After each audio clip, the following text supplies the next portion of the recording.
Okay, the Odus are the scriptures. But Ifa, under Ifa, I'm just explaining how these Odus come to life.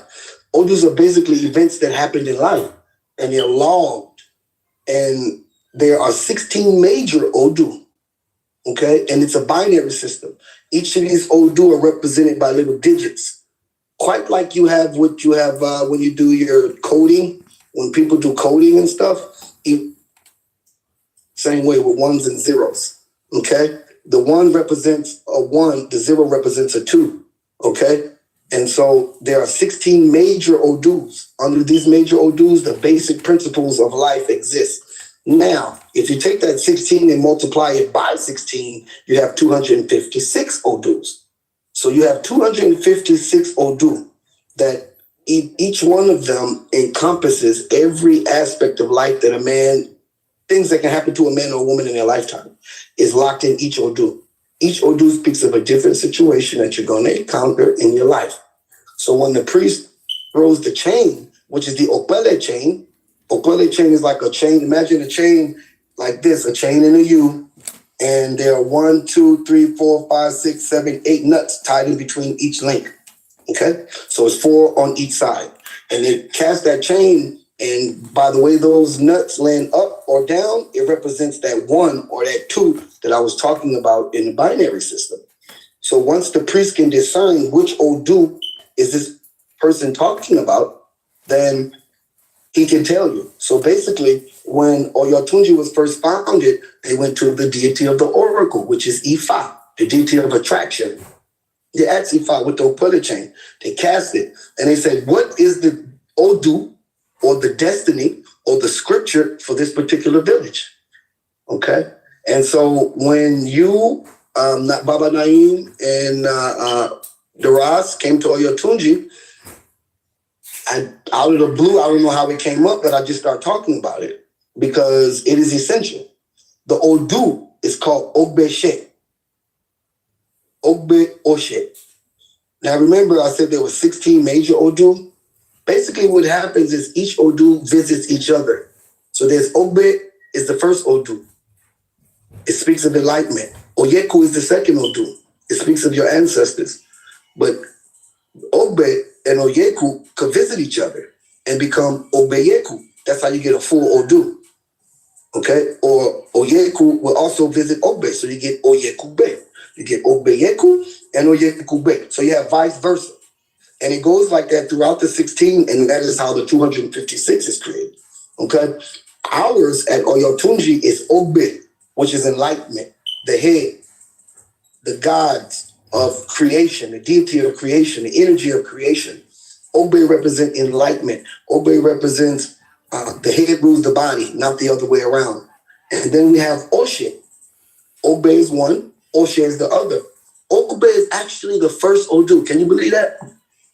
And Oshe is second to the last Odu. So it kind of reminds me of the Alpha Omega in a way. You know, we represent the whole beginning and the end, but we just one away from the when you say the first shall be last and the last shall be first. Right. Shall be last and the last shall be first. Exactly. And so when I'm going to break down, it's kind of going to go that way, as you're saying. So Ogbe She, when you open up the book, or not the book, because in traditional times, Yoruba people didn't put their Odu in books. They in their head and pass it down from generation to generation. Because if you write something on paper, according to Yoruba people, you lock it in stone. But to pass down stories, I'm going to have a version of it. And then my children in their lifetime, they're going to have a version of it for their own generation of the same thing. It's just a little different for their generation. So you have these Odu, Ogbe She. Now, each Odu has a story behind it. And you're supposed to get the wisdom out of the story. Now you see where the Christians and everybody else got it. They got it from the Africans. Subscribe, like, and share, please. Subscribe, like, and share. In order to put wisdom and get wisdom across to other people, you have to put it in a story. Make it an allegory or a parable. African, especially Yoruba people, we do not to each other directly use parables. So if I have someone in my household who swears they're right and they're arguing and everybody, you got 20 people in the house telling them they're wrong. and they continue arguing. I would say to them, 1,000 herdsmen are never wrong. That means that if 9 people talking against you, you clearly wrong. Fucking up. You know, you're clearly wrong. And so the idea of the Ogbe is to bring the parables to life. So here we go. The Odu Ogbe She speaks of the time when Orumila, who is like the prophet, you know, like Islam got a prophet, everybody got a prophet. Orumila is the prophet of Yoruba culture who went to seek enlightenment on hills and valleys and rivers and high rocks and things, you know. And as you tell the stories of religions worldwide, it's clearly similar. It's only similar because African culture and religion was the catalyst for all religions in the world. So Orumila is this prophet. He goes to seek the oracle, and he wanted to go to the market and get him a helper. Now, remember, in ancient times, when you got a helper or a slave or somebody from the market, it's not like American slavery. So if I loosely use the word slave, I don't mean what you have in America, okay? Because if you study our culture back home, you understand we had people who would, you know, serve us and we took care of them like a human being. Ifa was told, if you want, after he visited the oracle said, if you want a helper, a slave, or somebody to look after you, a butler or what have you, then you must go to the market and buy him. But the wisdom of Ifa, which is the oracle, told him that when you go get the first slave or the first helper, what have you, that makes eye contact with you, that's the one you must get. Ifa gets to the market. He goes, he sees people working on different things. And people are saying, you know, hire for help. I work for money. I help, you know, hire for help signs. Please like and share. Please thumb up for me and share. Excuse me. You mean Ifa or Orumila? Oh, sorry, Orumila. And see, the problem is a lot of times in the diaspora, we mix Ifa and Orumila together, but they're two different people. So pardon my diasporianess. And I also talk about that sometimes. No worries, brother. No worries. Yes. Hey, you see, I'm saying on every word. We got to get this part right, you know? Yes, I share. So if I goes to the market to look for this helper, Orumila. everyone has help wanted signs. Orumila. Right, exactly. Thank you. He gets there and he recognizes that no one in the market is making eye contact with him. No one is connecting with him as a helper. So he keeps walking and he sees this one person who's sitting under the table and it looks as though he had legs, but his legs is under the table. And he makes eye contact with Orumila. So Orumila is like, okay, this is the one. This is the one. But as soon as Orumila goes to give him the money, you know, for his time or what have you, Orumila looks up and the guy doesn't have any legs. So Orumila is wondering, wait a minute, how did Ifa tell me to connect to the first person I see, and the first person I see doesn't have any legs? How is he going to help me farm? How is he going to help me enrich my real estate? How is he going to make me greater? How is he going to help me make money? Because if you invest in a helper or what have you, then it needs to kick back. Orumila was like, wait a minute. He was ready to give up his faith in Ifa. Not faith, but he was ready to give up his understanding of the Ifa science. Okay? So, but being a good steward of the science, Orumila took the helper home. He takes the helper home and he's just following the wisdom. You know, you never know when you're following wisdom because sometimes you have to do things and you don't even know why you're doing them until the end product arrives. And the end product is inevitability and the end product is infinity. So basically there is no end product. But we as humans, we like to see an end product. So Orumila was like, look, I don't see an end product. I bought a helper. He can't help me. He can't kill the guard. He can't do anything. He gets to the house. He has to carry the man home. He has to put him on his back, his helper. He got to put him on the back and carry him to the house. Orumila gets to the house. Now the helper has to eat, the helper has to drink, the helper has to go to the bathroom. Orumila has to give him food. He has to give him water. He has to carry him to the bathroom. He got to carry him to the lake. Orumila is wondering, what type of thing is this that Ifa is telling me? I wanted somebody to help me enrich my farm, not take money from my pocket to feed them and house them and clothe them, take them to the bathroom. So Orumila, being a good steward of the science of Ifa, which is the science of the universe and attraction, he continued to do it. One day, he goes inside where his helper is, and he notices his helper is making something with his hands. And he said, "What are you doing?" He said, "Oh, I'm a beater. I make beaded crowns. You know, the same crowns that the kings wear to this day."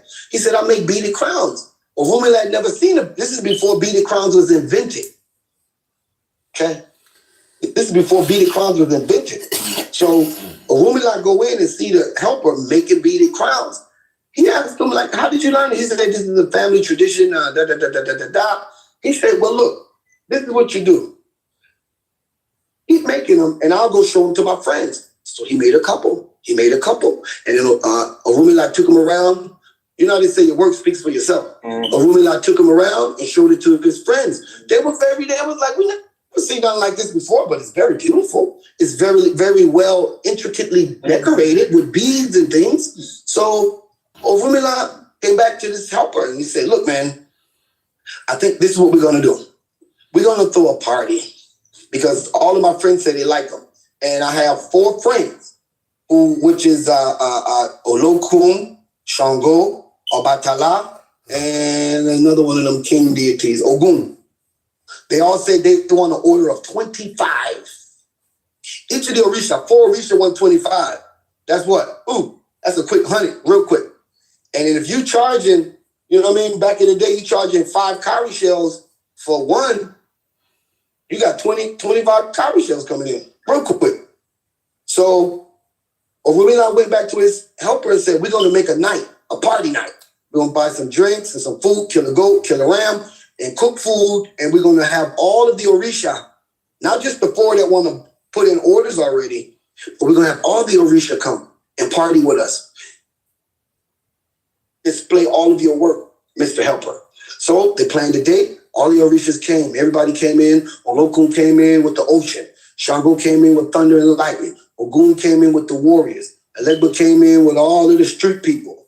And then Oshun came in with the beauty, the lovers, all of the lovable art and all of the decorations of the artisticness of femininity. Yamoja came in with the fish. So all of the deities came in with their accoutrements. Wait, you say that you came with all the street people? Yeah, and you came with the street people. Somebody got to protect the street people. I mean, in order by culture, everybody gets protection. So they're partying, they're having a great time at this African ball. And it's time for Orumila to pull out the crowns and show everybody what, the crowns. So Orumila unveils all of the crowns. Everybody's oohing and eyeing, oohing and eyeing. Clearly the helper, he can't walk, so he's sitting on the floor because he don't have any legs. And Orumila didn't tell nobody who made them. Nobody know who made these things. And so Olokun steps forward, the deity of the ocean. And Olokun says, "I'll buy them all." And all the other Orishas said, "Well, Olokun, how are you going to buy them all? Like, yeah, we want some too." Olokun said, "I'm the deity of wealth. And so in order for me to maintain my wealth, I have to buy them all. And then I sell them to your dog." Capitalism. Capitalism. So Olokun takes all of the crowns and purchases them. And so that's why to this day, Olokun and beads are synonymous with each other. So the Yoruba people traded beads as a currency, used beads and cowrie shells as a currency. Because of this Odu, they were able to be the ones who can take snail shells, and I think it's crystallite, I forget the mineral, but you mix them together to make glass. So the Yoruba people have been making glass long before the crackers, the Europeans in Europe. Okay, and so I'm just lining up the history, the science, and the allegory together. So Olokun becomes the deity of the glass, and Olokun is the deity of all of the wealth in our culture as Yoruba people. That's why at Oyotunji we have the biggest temple is Olokun Temple, the deity of the black people, the Neptune, and on our side we have a picture, three faces of Olokun, the deity of the black people in Neptune. So we're tuned in that regard. So Olokun became very famous from this one night. This one story where she bought all of the crowns. Olokun's primarily female. She bought all of the crowns, androgynous, but primarily female. Olokun bought all of the crowns, and then she became the deity of the crowns. And so the moral of that, and Orunmila became extremely rich, as you can imagine. Orunmila and his so-called helper flew first class all over the world. That's the ultimate cop and flip. The ultimate cop and flip.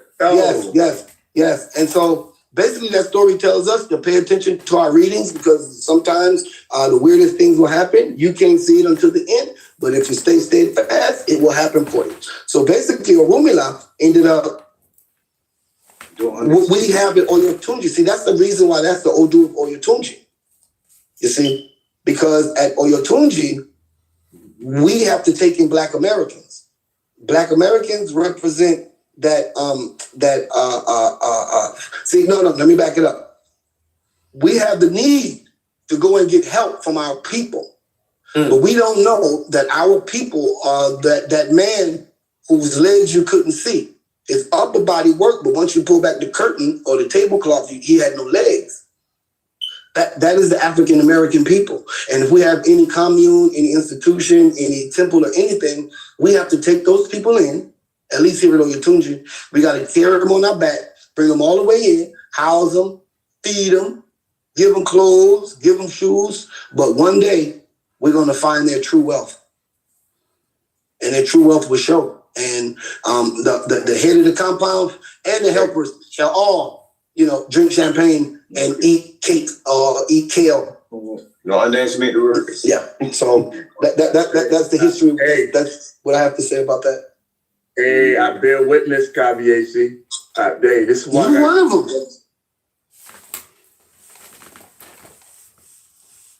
To me.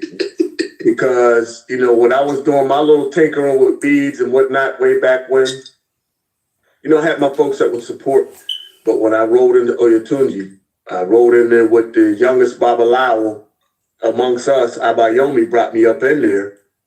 And, right, it didn't take long for the rest of my peers, like yourself and the Babatundes of the world and the Efemlides of the world, the Ade Tokuns of the world, to see like, this brother has found some kind of critical contribution to make, and just reaffirm to me like, bro, this has value, it has wealth, like more than what I was able to see before, because coming out of the Western world, my working with certain stones, this wasn't something that was valued amongst most of my peers when I was 20 years old. You know what I'm saying? It's popping now. Everybody wants stones wrapped, crystals wrapped, everybody in the stones. It was ahead of your time, brother. When we came in, man, folks, listen, hold on. This guy, when he first moved on Oyotunji, he used to sleep in a copper pyramid, man. A copper pyramid. On top of the van, under the full moon, talking about constellations. I knew about constellations in the full moon, but the copper, now, since the pandemic, everybody on copper. Everybody. They were talking about it yesterday. They said you can scrape your tongue with copper, rub copper under your nose. I said we. I say we, but it was you because I got to throw myself in it. I was like, we used to sleep under copper. Yeah, you done know. Yeah, man. Ross Ben, what's your takeaway from that old dude, bro? Because clearly it moved you when the Ogbe shared it with us back in November, man. What's your angle on it, Ross Ben? I really just see it reflecting we is, like you say, the Black American, for lack of a better phrase, but y'all know who I'm speaking on. How, can y'all hear me? Yeah, we can hear you. All right. Not sure. But how we, whatever we buy, like how Olokun, once he was like, yo, I value this. He became master of the marketplace. And our power of influence and endorsement and how that plays out. Like you say, the whole basketball, everything. Yeah, and I think even that whole thing that's been going on with Kanye lately, it really speaks to it, how Adidas, they tried to let I just want to jump in. You say he, but Olokun is she, primarily she.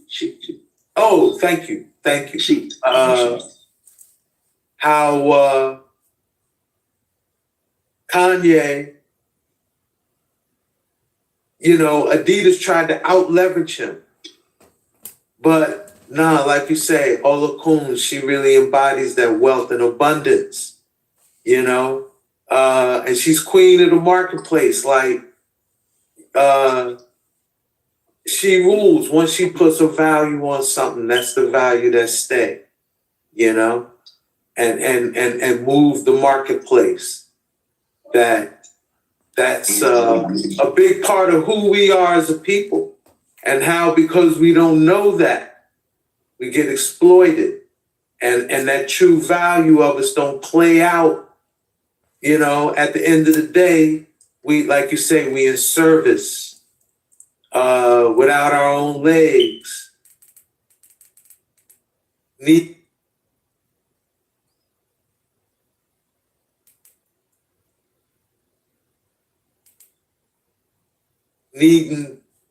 someone else to care for us, I just see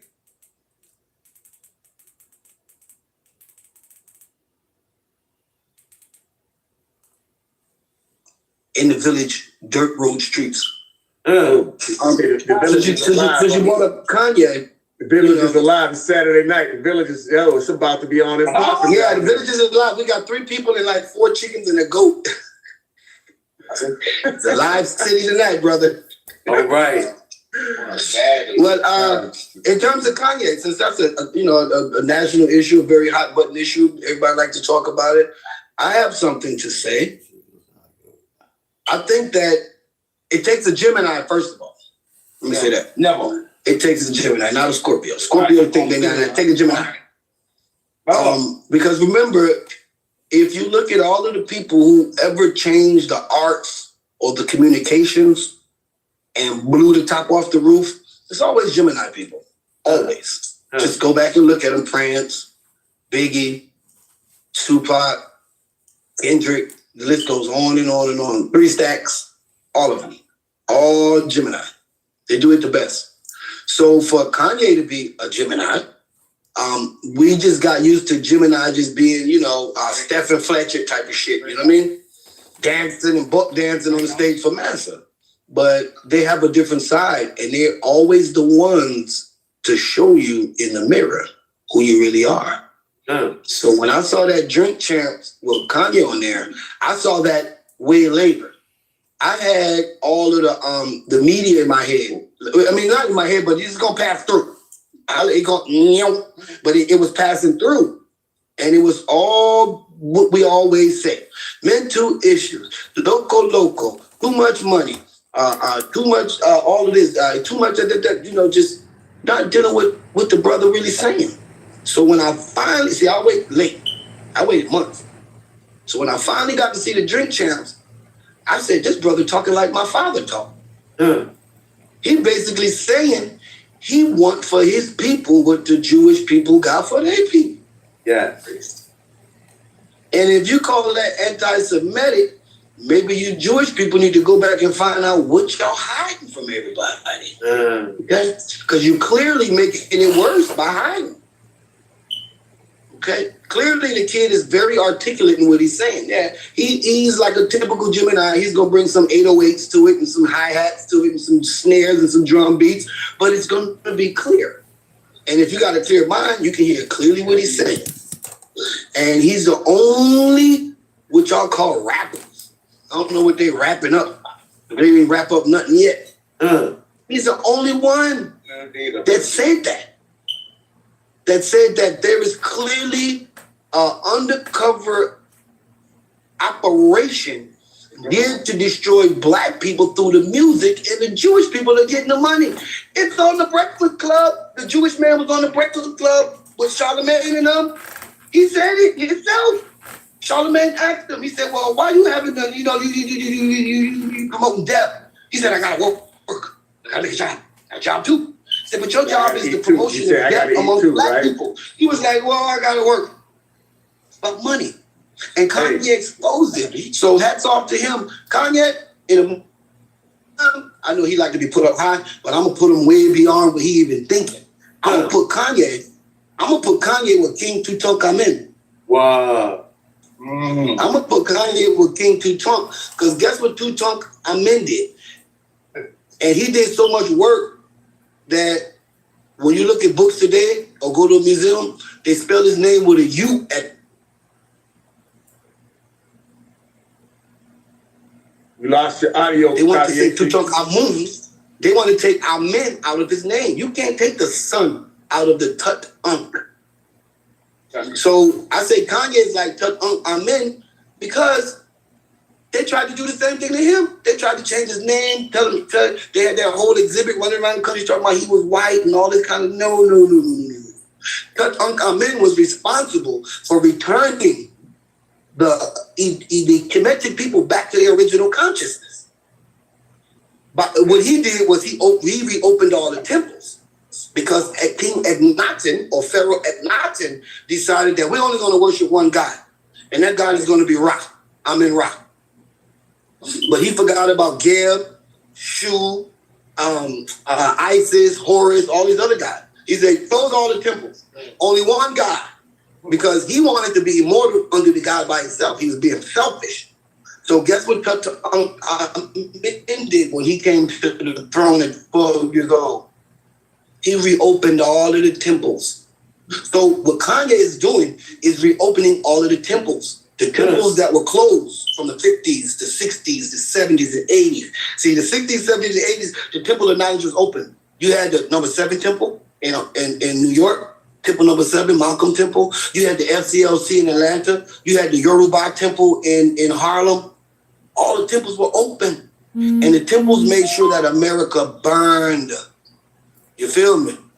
In those days, anybody know between the late 60s, America burned just like it did 2 years ago. Okay? Let's not forget.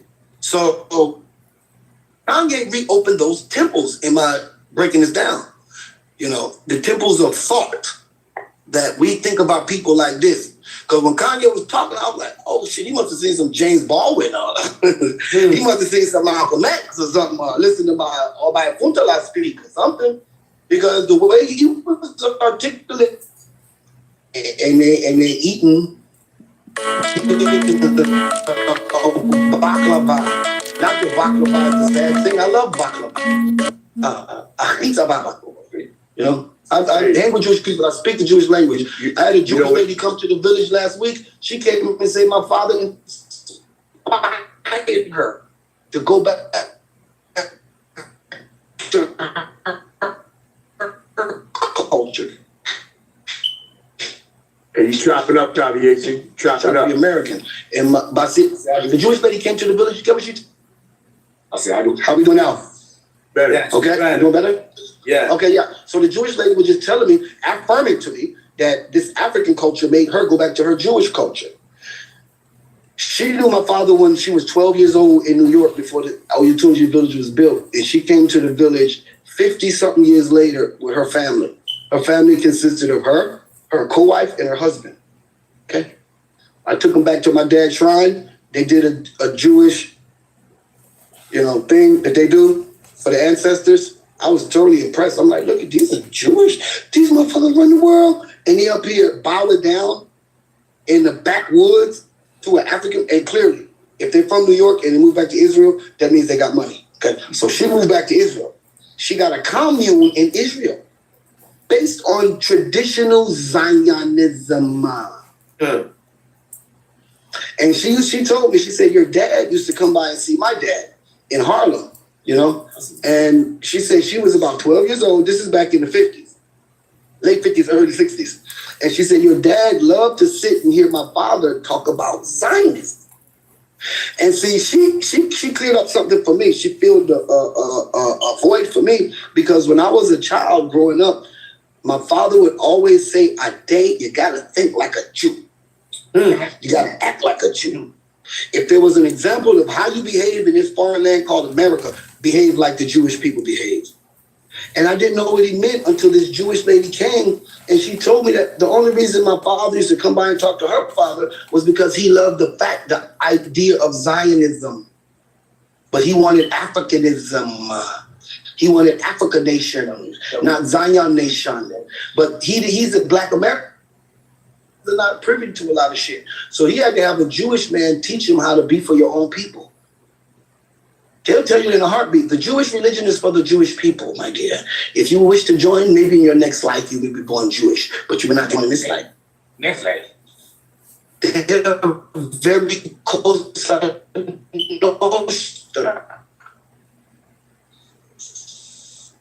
You chop it up again. Break it up Kanye. again. So Nostra means something for us.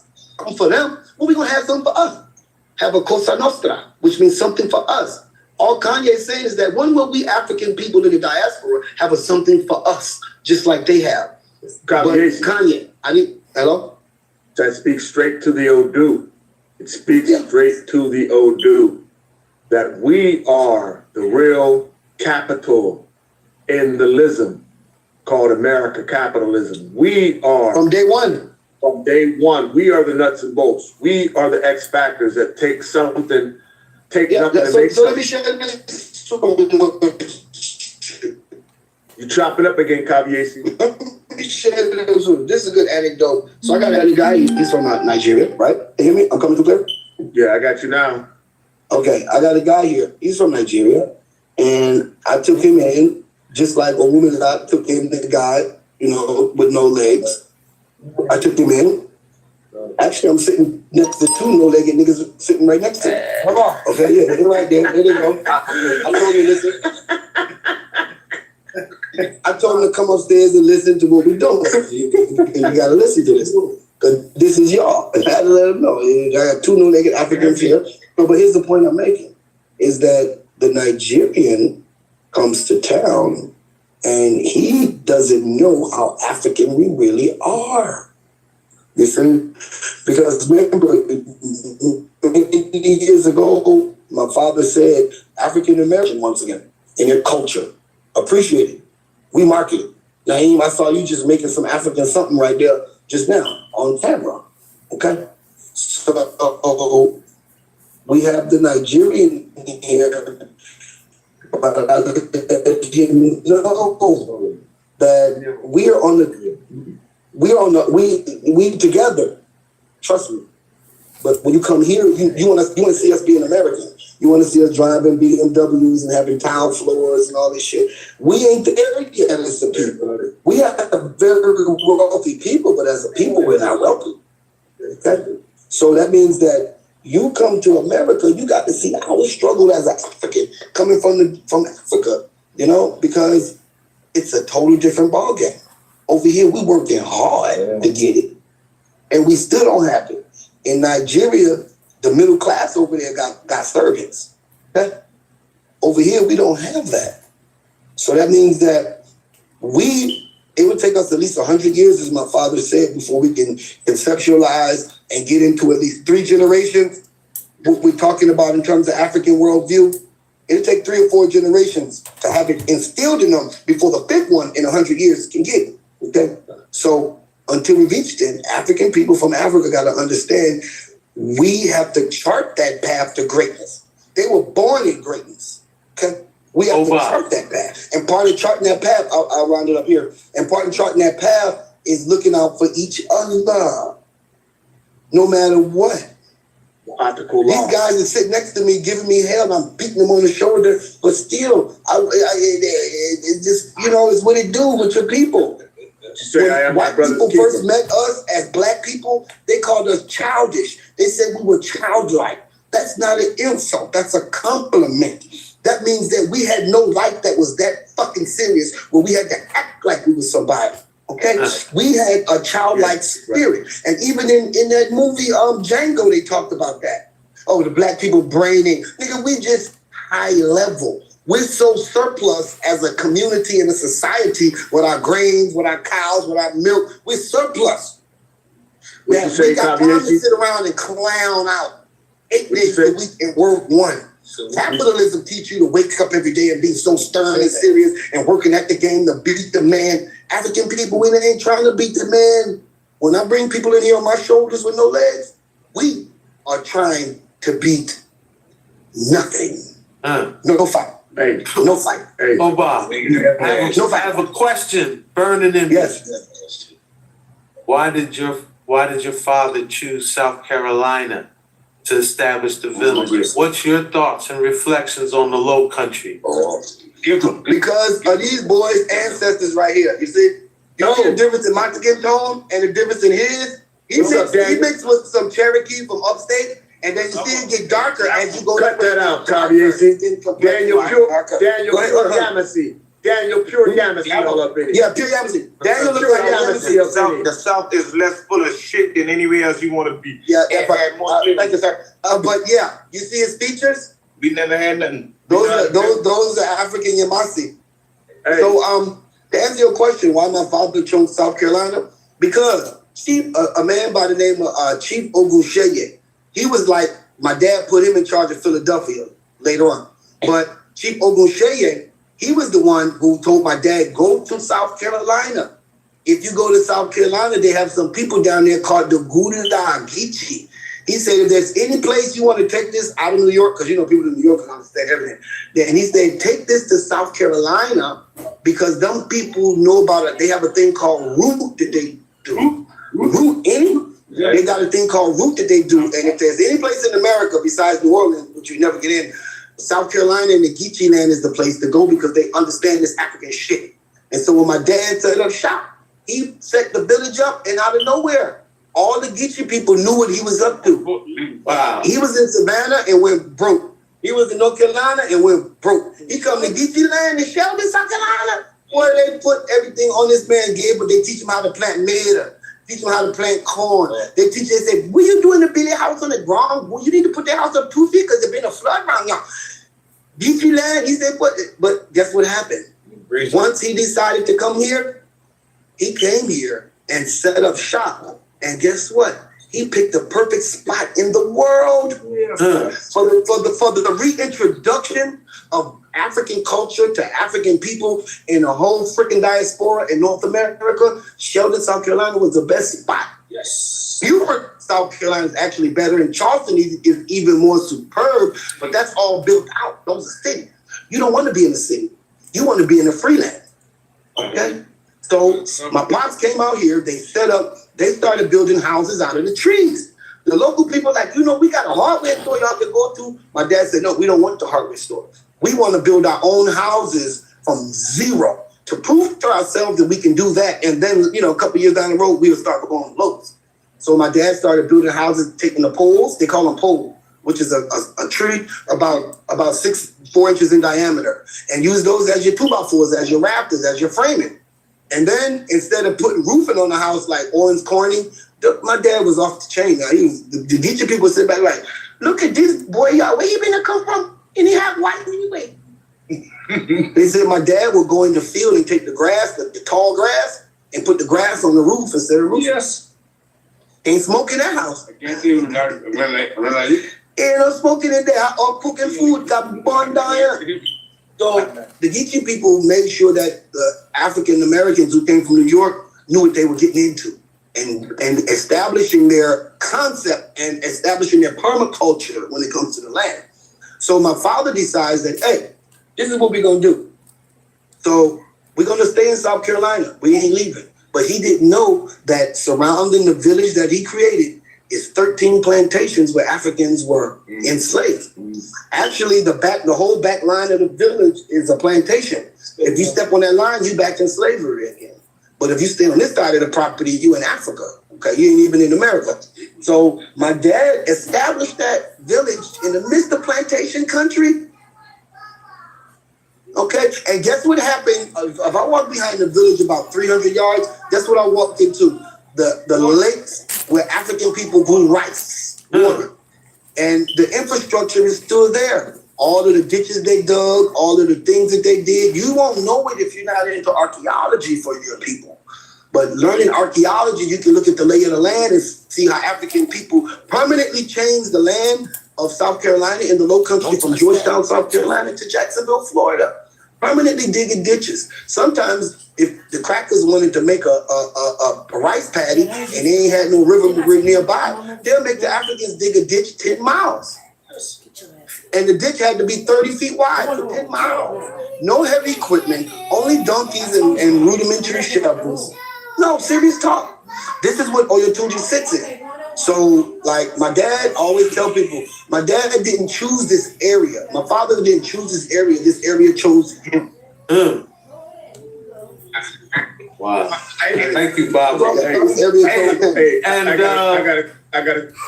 so you being there, right? In 2023, what's your thoughts on the relevance of the Carolinas moving into the future?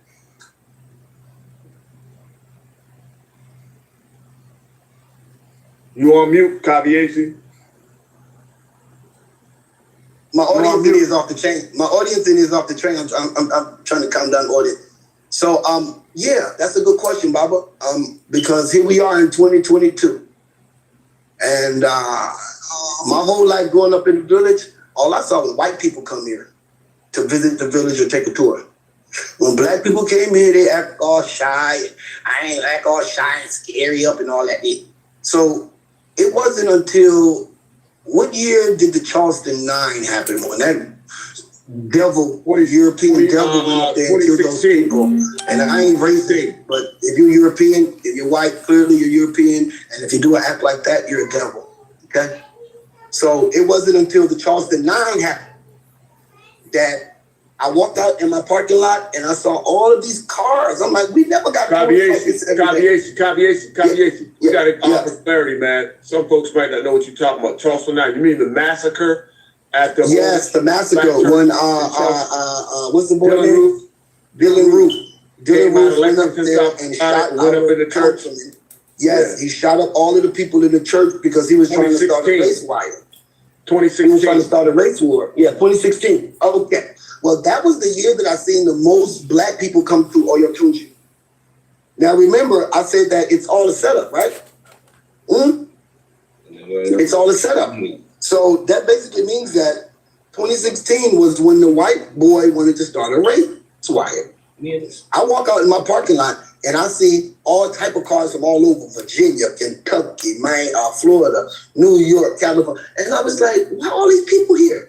It was the European white people, the children of these plantation people whose land we still inhabit. They were coming to the village to take a tour. While they were in town, because as soon as the Charleston 9 happened, if you was a local, you didn't know, our highways was busy. Every white person in America, and black people too, with the AKs and the ARs, descended on Charleston for real. But the white people showed up in some super apologetic type of energy they had, to the point where it was like, well, let's go by the African village and give our last little apology to the little skirt wearing black people, and they came to the village, did a tour. I'm talking about, I seen this for like at least 3 months after the Charleston 9. Okay, now, here's where we come in. After that Charleston 9, remember I said black people came to South Carolina too. They started coming. I start seeing these young people coming to the village in Rasta colors and, dread colors and Marcus Garvey colors and, the red, gold, and green, red, black, and green. Different ways, configuration. Then I see a lot of young people coming from Charleston, where it actually happened. A lot of young people coming down here. And I'm like, where y'all from? Oh, we both from Charleston. We both from Charleston. You both from Charleston. What you doing in the village? Well, I try to find my culture. I try to find out who I is, because, I know I ain't from Europe. I ain't from Africa. I want to know who I born. I come to UK. So I'm like, wow, I'm seeing this trend. And it started going, and I'm like, it never stopped. Sometimes they turn the trickle on and they turn it off. It just kept going. Now You get more readings online, more young black people interested in our website, coming to festivals. I'm not talking about people who deep like everybody on the call and everybody that might be watching this video in the future. I'm talking about brothers from just off the street. Their ancestors are talking to them. They ain't reading no book. They just got an inspiration that, yo, something wrong. I need to go to the African village. And they just kept coming. And then, clearly enough, the George Floyd years hit, as I call them. It wasn't nothing but a playback of the 60s, because Uranus was in the same position as it was in the 60s. Nothing but a playback of power. But the idea is that the George Floyd years brought a double amount of young black people. So I spent the better part, under the 2016, I spent the better part of 20, 30 years in Oyotunji African Village and never saw an influx of young black African people interested in what we're doing. Now, the game has changed. We got to beat them back with a stick, bro. I'm talking about young people want to come here and make us, you got to give me the ritual tonight. No. I ain't going to pressure us. We got a system. We got protocols, okay? This ain't the street, okay? I love the fact that we love our culture, but while you learn your culture, you got to learn protocol, manners of the African, protocols of the African, understanding of the African, and all that, you see? And we get the grand opportunity to just teach people all the time. It's amazing. It's an amazing job. We're thankful to have it. Obviously, before we get off this, I have to make note about South Carolina. The Gullah Geechee Wars.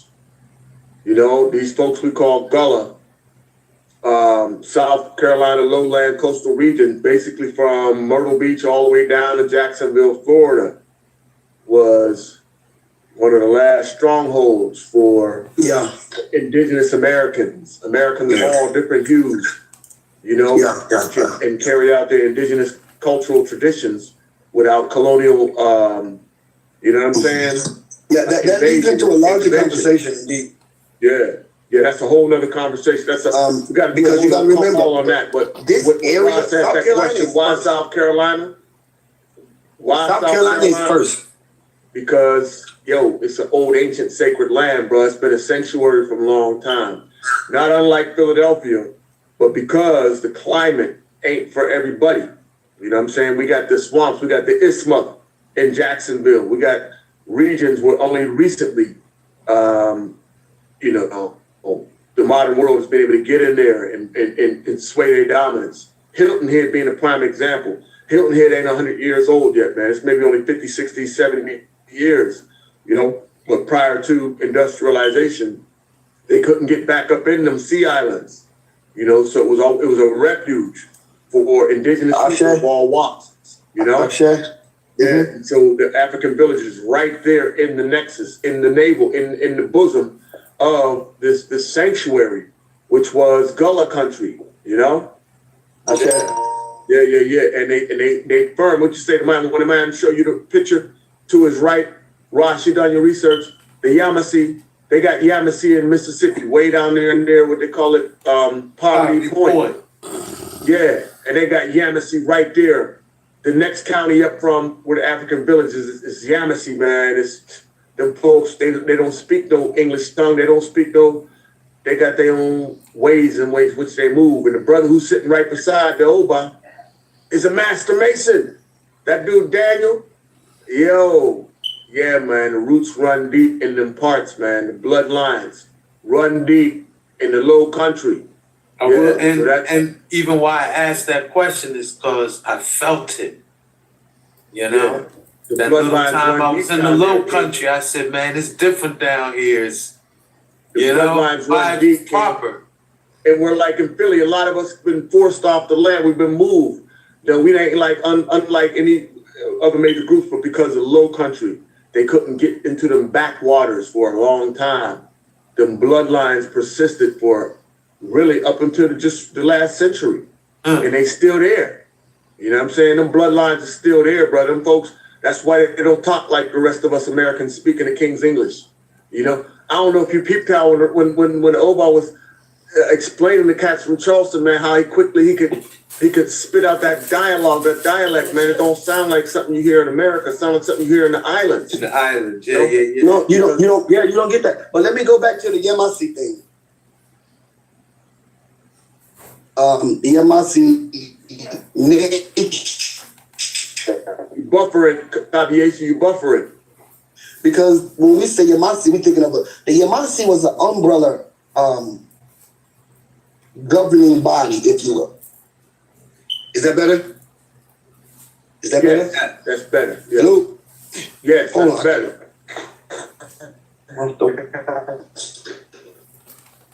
Okay, let me 1 second. Okay, that's better? Yes. Okay, so what I was saying, you follow? Yes, we can hear you.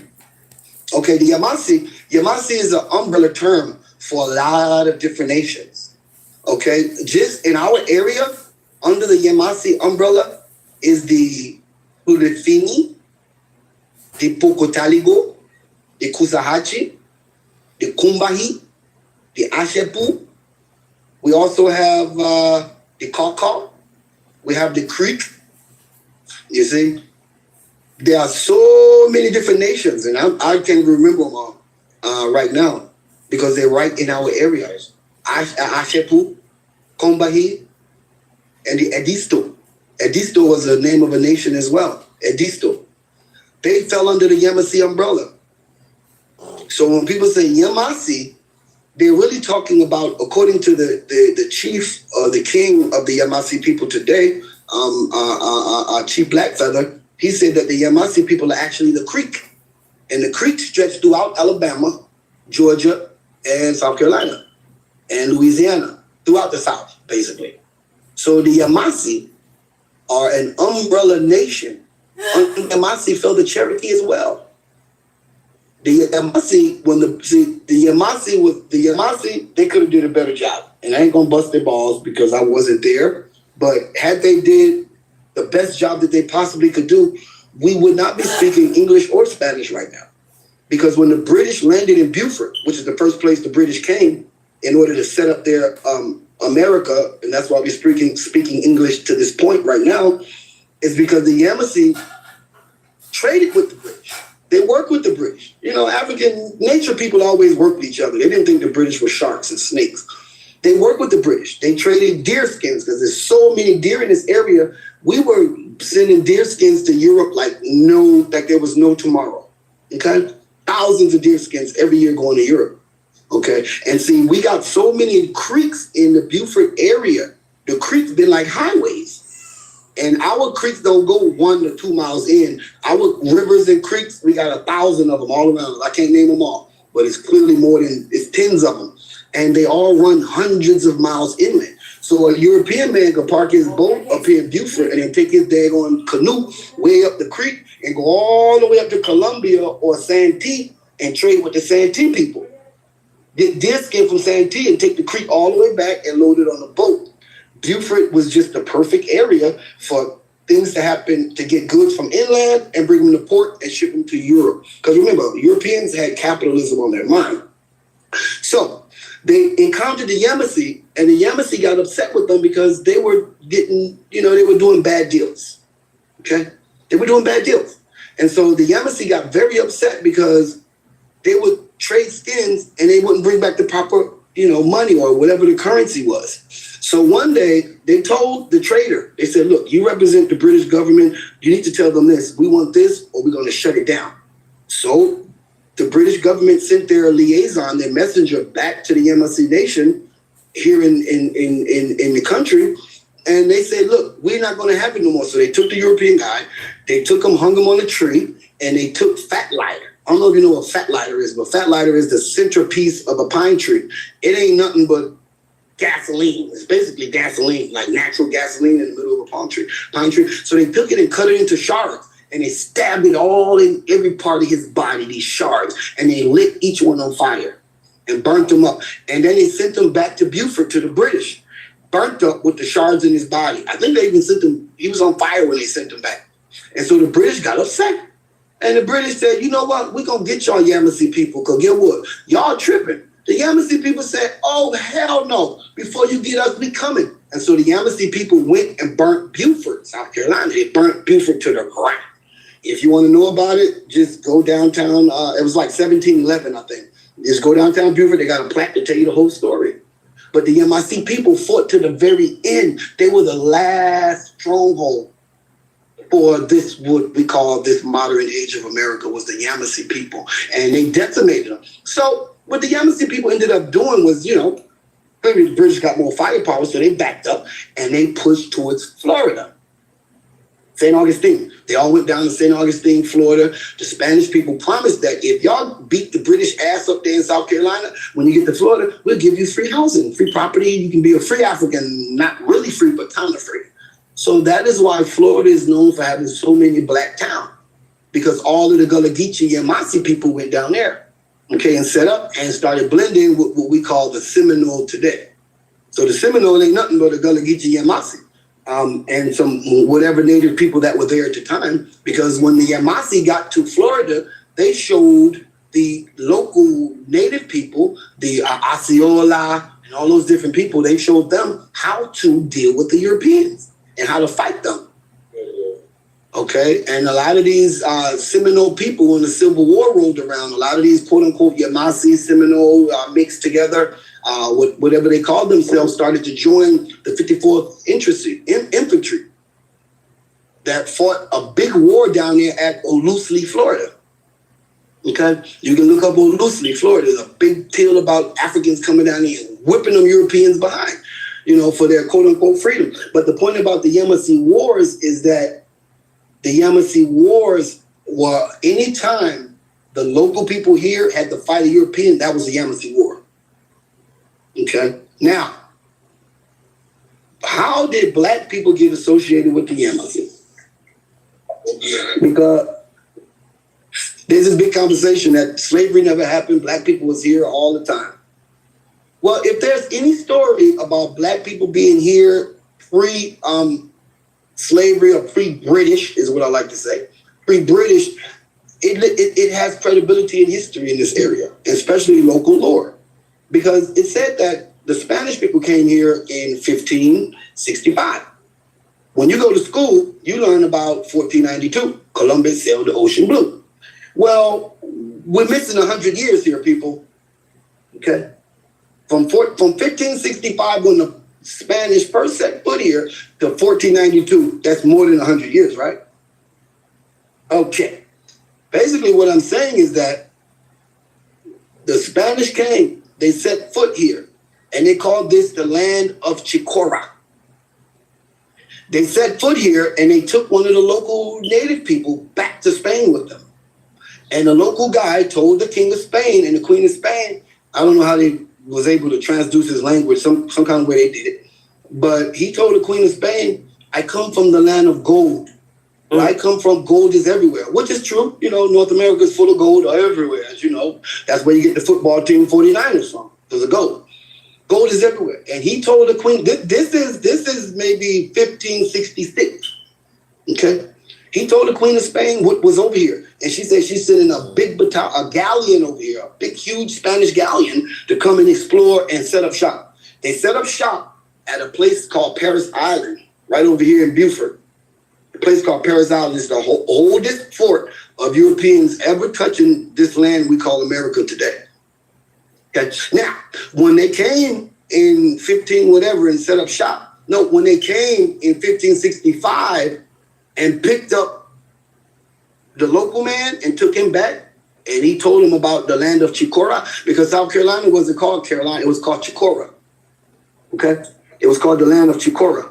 So when they took the Indian guy back, about 300 Africans who was on the ship as shipmates and slaves, they jumped ship and never got back on the ship and went back to Spain. They stayed. It is documentation in Congress whereby the generals, when they came down here during the Civil War, they said, look, like there's a group of people down here that are clearly not, the Gullah Geechee African slaves. Because we see how they behave. Yes, sir, master, living. He said there's another group of people, these motherfuckers don't even report to nobody. And they're black. And they look native. They have straight hair because they had blended with the people.